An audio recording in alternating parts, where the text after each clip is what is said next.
रूस का nuclear train बारगुजिन project का परिचय। स्टीवन झालोगा द्वारा लिखित द क्रेमलिन्स न्यूक्लियर स्वॉर्ड। बारगुजिन प्रोजेक्ट रहस्य में डिप्पा हुआ और धीमी आवाज में फुसफुसाया हुआ रूस के न्यूक्लियर हथियारों के भंडार के एक आकर्षक और भयावह पहलू को दर्शाता है। यह महत्वाकांक्षी प्रयास, जिसे आधिकारिक तौर पर RS-29 Barguzin combat railway missile system के रूप में जाना जाता है, का उद्देश्य नई पीढ़ी के न्यूक्लियर सशस्त्र ट्रेनों का निर्माण करना था, जो सोवियत युग के भयावह RT-23 मोलोडेट्स की याद दिलाता है। ये ट्रेनें साधारण माल वाहक के रूप में प्रच्छन्न रूस के विशाल विस्तार को पार करने के लिए डिजाइन की गई थीं, जो अपने साथ न्यूक्लियर तबाही मचाने की शक्ति रखती थीं, जिससे उन्हें लगभग अचूक बना दिया गया और रूस के न्यूक्लियर निवारक में एक द्रुत शीतन नया आयाम जुड़ गया। प्रोजेक्ट का नाम बारगुजिन साइबेरिया में बैकाल झील पर फैली एक शक्तिशाली हवा से लिया गया है, जो एक तेज और अप्रत्याशित शक्ति के रूप में सिस्टम की इच्छित भूमिका की ओर इशारा करता है। बारगुजिन परियोजना की कल्पना बढ़ती पश्चिमी सैन्य क्षमताओं के मद्देनजर की गई थी, विशेष रूप से उन्नत मिसाइल रक्षा प्रणालियों का विकास, जिसने रूस के मौजूदा न्यूक्लियर निवारक को कमजोर करने की धमकी दी थी। क्रेमलिन अपनी सुरक्षा के लिए कथित खतरों से हमेशा सतर्क रहता है। बारगुजिन को रणनीतिक संतुलन बनाए रखने और अपनी न्यूक्लियर छतरी की विश्वसनीयता सुनिश्चित करने के साधन के रूप में देखा।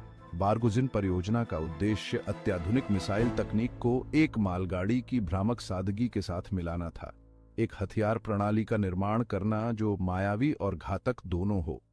यह निबंध रूस के रणनीतिक रुख और वैश्विक न्यूक्लियर संतुलन के संदर्भ में इसके महत्व की पड़ताल करते हुए बारगुजिन परियोजना के इतिहास, क्षमताओं और इम्प्लीकेशंस का गहराई से अध्ययन करता है।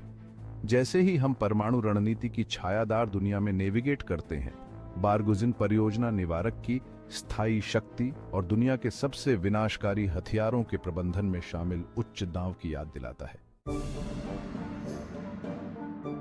बारगुजिन परियोजना की उत्पत्ति, शीत युद्ध की जड़ें, आधुनिक अनुप्रयोग। बारगुजिन प्रोजेक्ट 21वीं सदी में सपना देखा गया कोई नया कॉन्सेप्ट नहीं था, बल्कि यह रेलवे आधारित न्यूक्लियर निवारक के साथ एक लंबे समय से सोवियत और बाद में रूसी आकर्षण की निरंतरता का प्रतिनिधित्व करता था। बारगुजिन की उत्पत्ति को शीत युद्ध में खोजा जा सकता है, एक ऐसी अवधि जो तीव्र व्यामोह और संयुक्त राज्य अमेरिका और सोवियत संघ के बीच एक अथक हथियारों की दौड़ द्वारा चिह्नित थी। इस युग के दौरान सोवियत संघ ने RT-23 मोलोडेट्स विकसित किया, जो एक न्यूक्लियर सशस्त्र ट्रेन प्रणाली थी जिसने पश्चिमी रणनीतिकारों के दिलों में भय पैदा कर दिया था। मोलोडेट्स, जिसका उपनाम नाटो द्वारा स्केलपेल रखा गया था, 1987 में चालू हुआ और 2005 तक सेवा में रहा। इस दुर्जेय हथियार प्रणाली में विशेष रूप से डिजाइन की गई ट्रेनें शामिल थीं, जिनमें से प्रत्येक में 3 SS-24 स्केलपेल अंतर्महाद्वीपीय बैलिस्टिक मिसाइलें थीं। ये ट्रेनें सहज प्रशीतित माल वाहक के रूप में प्रच्छन्न विशाल सोवियत रेल नेटवर्क पर गश्त करती थीं। पश्चिम को उनके सटीक स्थान अज्ञात थे। SS-24 मिसाइलों की विनाशकारी शक्ति के साथ मिलकर यह अंतर्निहित गतिशीलता मोलोडेट्स को एक शक्तिशाली निवारक बनाती है, जिससे नाटो योजनाकारों को अपने अप्रत्याशित आंदोलनों के लिए जिम्मेदार ठहराया जाता है। 1991 में सोवियत संघ के पतन ने मोलोडेट्स कार्यक्रम का अंत कर दिया, ट्रेनों को निष्क्रिय कर दिया गया और अंततः हथियारों में कमी संधियों के हिस्से के रूप में नष्ट कर दिया गया। हालांकि सोवियत संघ के साथ रेलवे आधारित परमाणु निवारक के पीछे का रणनीतिक तर्क गायब नहीं हुआ। 21वीं सदी की शुरुआत में जैसे जैसे रूस और पश्चिम के बीच तनाव बढ़ने लगा, नाटो के विस्तार और मिसाइल रक्षा प्रणालियों के विकास से प्रेरित होकर क्रेमलिन ने न्यूक्लियर ट्रेन की अवधारणा को पुनर्जीवित करने का अवसर देखा। बारगुजिन परियोजना की कल्पना इस संदर्भ में की गई थी, जो पश्चिम के साथ रणनीतिक समानता बनाए रखने और रूस के न्यूक्लियर निवारक की उत्तरजीविता सुनिश्चित करने की इच्छा से प्रेरित थी। क्रेमलिन ने बारगुजिन को मोलोडेट्स के आधुनिक उत्तराधिकारी के रूप में देखा, जो उन्नत मिसाइलों से लैस है और सबसे परिष्कृत पश्चिमी ट्रैकिंग सिस्टम से भी बचने में सक्षम है। बारगुजिन परियोजना फायदे और चुनौतियों का एक अनोखा सेट प्रस्तुत करती है। एक तरफ यह अद्वितीय गतिशीलता और चुपके प्रदान करता है, जो इसे किसी भी रणनीतिक रक्षा पहल के लिए एक दुर्जेय अतिरिक्त बनाता है। हालांकि ये लाभ महत्वपूर्ण लॉजिस्टिक बाधाओं और लागतों के साथ आते हैं। ऐसी प्रणाली को बनाए रखने और संचालित करने की जटिलता को कम करके नहीं आंका जा सकता है। इसके अलावा भू राजनीतिक तनावों की संभावना हमेशा बनी रहती है, क्योंकि अन्य राष्ट्र इस विकास को संदेह की दृष्टि से देख सकते हैं। परियोजना की सफलता के लिए इन कारकों को संतुलित करना महत्वपूर्ण है।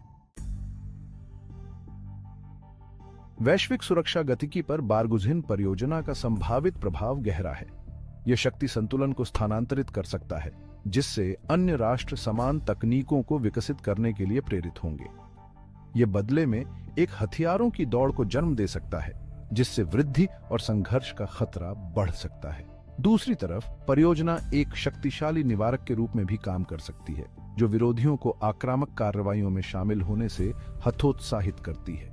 स्थिरता बनाए रखने के लिए वैश्विक समुदाय को इन निहितार्थों की सावधानीपूर्वक निगरानी और नेविगेट करने की आवश्यकता होगी। सवाल बना हुआ है, क्या बारगुजिन परियोजना निवारक या अस्थिरता के लिए एक ताकत के रूप में कार्य करेगी?